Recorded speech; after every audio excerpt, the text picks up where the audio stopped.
Hi everyone, I'm going to show you exactly how to do a VLOOKUP, but that's for the range.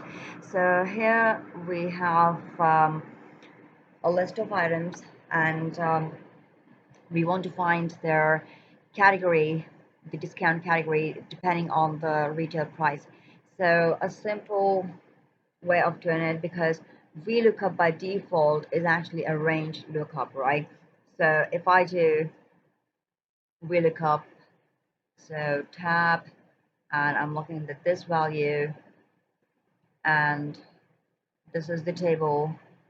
I'm going to fix it by pressing F4, and we have all values in column 2 of this table.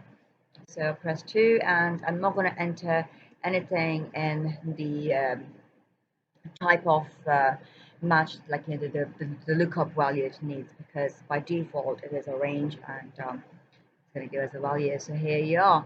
If the price is 995, that is like less than 1,000, so it actually recognizes it and gives me the value that is discount category of A. I'm gonna autofill, and here we are. We could also check out another value. Here is a value of 5,495. It's less than 10,000, so the category is B. So there you go.